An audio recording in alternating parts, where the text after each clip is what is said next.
We have a game with the white pieces against Nikola 376. Okay, we're going to try to get a Jobava London, but he did not stop us from playing e4, so that's what we're going to do. He challenges us, but now we're going to gain space for free, going into a French defense pawn structure, which we play. We play the advanced French, so we don't mind transposing into this. So he goes back, and he's completely undeveloped, so we just get free turns. Can't complain about free turns. Let's develop our minor piece. Okay, he pins our knight, which doesn't threaten anything. And it also vacates the defense of this pawn. So I'm going to use this turn to attack that pawn and develop at the same time.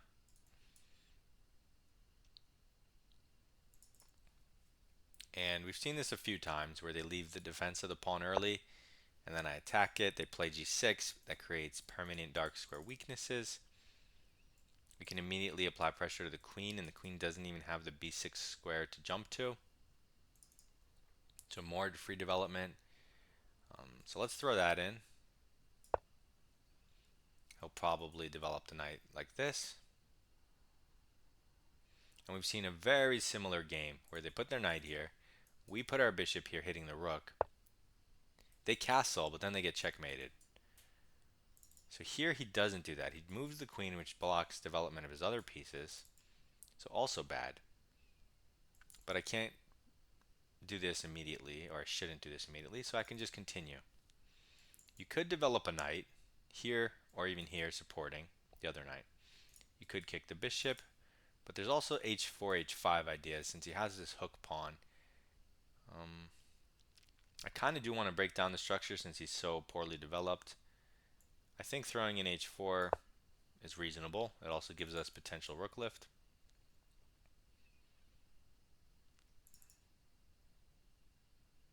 I think we have the time for this since he has nothing out. Okay, now he moves the same piece again, only offering trades.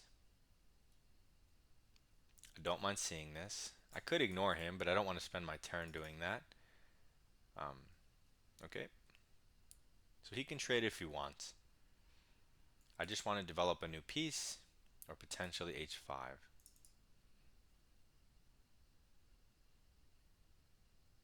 Let's develop a new piece. If he takes, I might want to take with the pawn. So let's not go h5. Okay, maybe we should have gone h5 because now he goes h5 and gains that space for himself. I mean, it's still super dubious because it weakens the light squares, which we can maybe sack in the future. But for the time being, let's move our queen. Where do we want it? Here or here?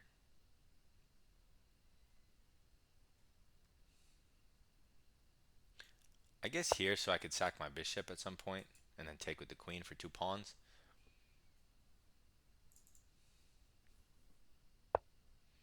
Okay, he brings his knight out, which prevents his c pawn from challenging our center. I guess the only idea would be to hunt our bishop.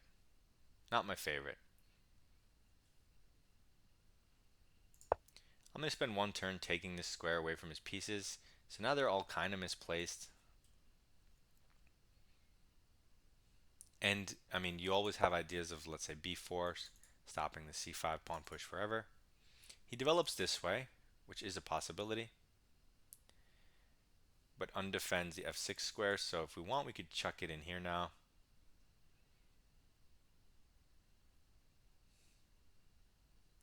Let's do that. This opens up the squares for my pieces. He takes, and we take. Is he going to castle, though? That's a bit much. Takes, takes. Okay, no, he goes here hitting the queen, blocking our bishop, hitting our center. But I think this is like an auto trade. You just snap it off. He takes this way, opening up the e file. But now we can just get our king out of the way. We also could maybe converge on this point quickly. He has no way to defend it, just like in the Jobava London with the bishop. I don't like that we don't have our king out of the center though. So let's castle short first, so we have easy rook access with checks.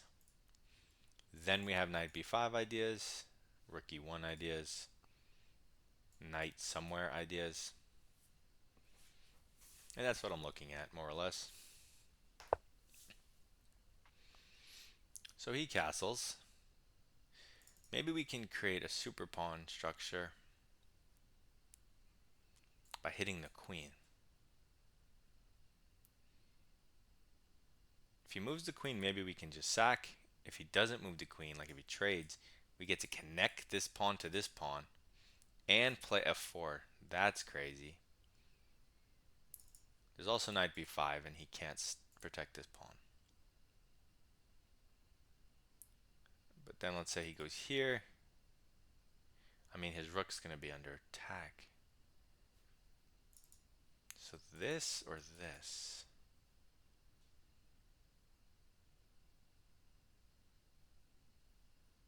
So here, here, here, here. I guess he can push. So let's go here. We always have this in our pocket. And I feel like, I mean, he has to address this. So he just moves the rook. So if I take the pawn, I'm not threatening anything. I'm not even threatening the pawn. If I take with the queen, I mean,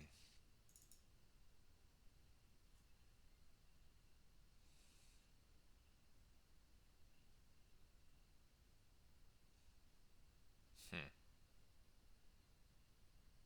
Like if I take this and he goes here, is my knight even trapped?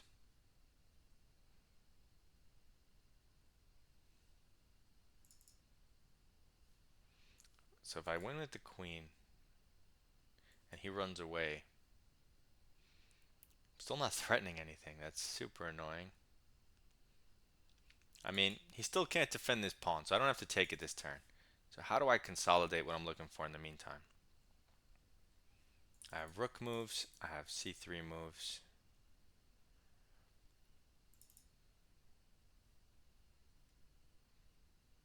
Okay.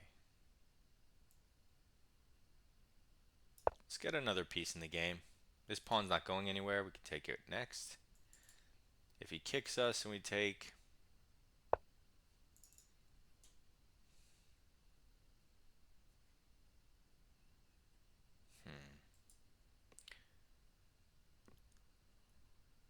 we're kind of trapped, but he also can't attack us.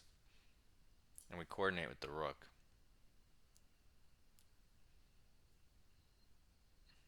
If you're not sure about a move like this, definitely don't do it. But I'm going to do it. He can't attack it. The rook is defended by the knight, but that means the knight's tied down. I can always take control over this square from his rook. And I might be able to coordinate here to evacuate it with like a c4 or something. So I'm going to stick it in here. I guess he can attack it by moving this and this. That takes 2 turns. Okay, so he moves his queen to develop the bishop. And it attacks the pawn. Okay. I don't really want to defend the pawn. Maybe I should, though. If I go here, I'm hanging the knight.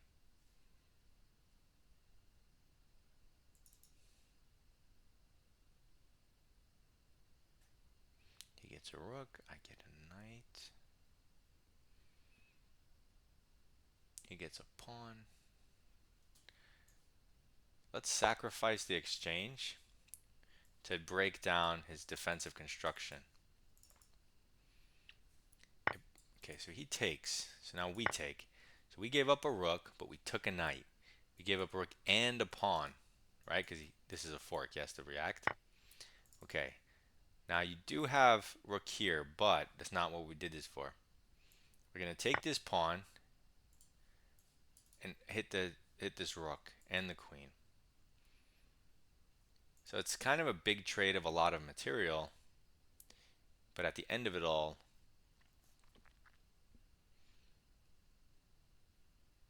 We should be up a little bit of something. Right now his queen's under attack. He has to move it. These are all covered. So he goes there, and that hangs the queen. Boom. Now, was that all a sound exchange sacrifice? Nobody knows. But it looked fun, and it looked like your opponent will make a lot of mistakes, and that's what happened. So let's go over the game. We don't get a Jababa London, but we're close. We just gain space for free and go into a French defense. Development and center.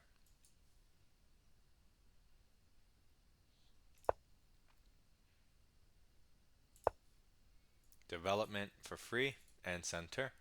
And it says white's already a pawn up positionally.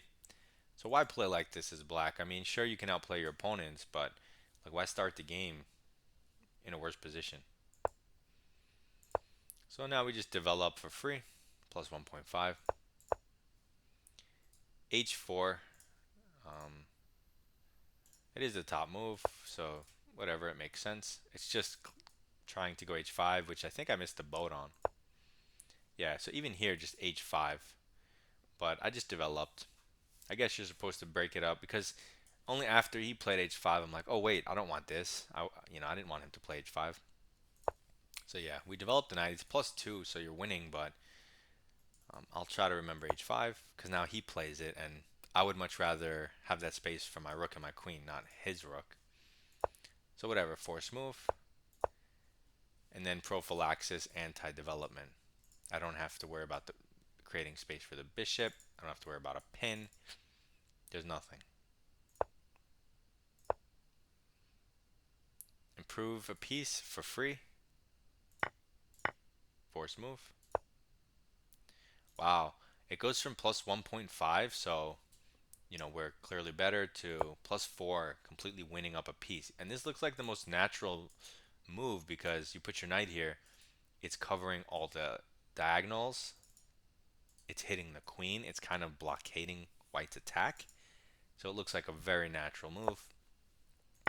Apparently it's a mistake because of my move, you take. However, he takes. Where was the knight? Okay, so the knight was here. And the second it goes here. I think it's because after this bishop trade, once I take with the pawn, that opens up this diagonal, which kind of makes the Jabava London knight b5 move unstoppable. And so you might want to address that. I think that's the idea of why it's so bad.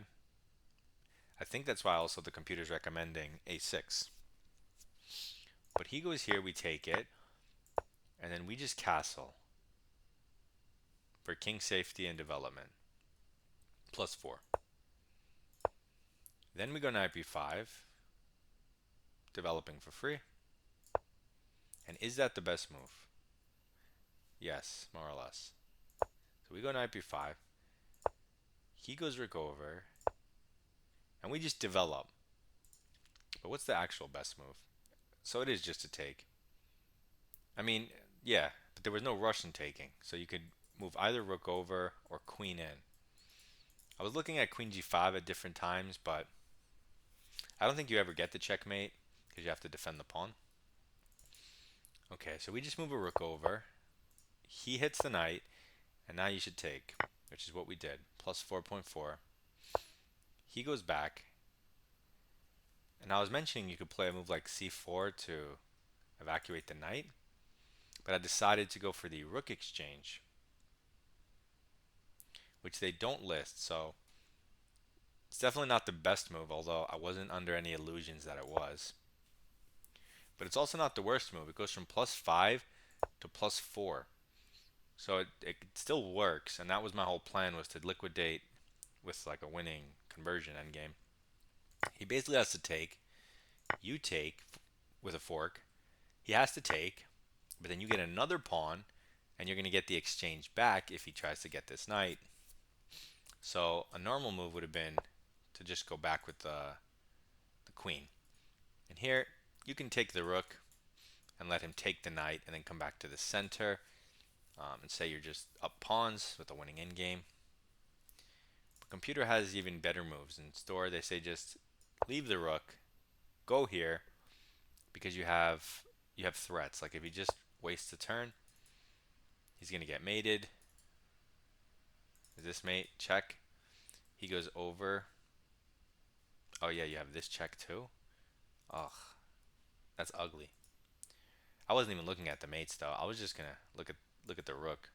You do give back advantage, of course, but you don't need +4 to win a game. +2 is more than enough. So we got a 95% accuracy game. A perfect game. You definitely don't need to give up the exchange. So if you feel uncomfortable with that, putting your rook here, just don't do it and make a normal move. But if you're higher rated and you can see that it leads to a winning endgame, you might as well. Either way, good luck in your chess. I'll see you in the next video.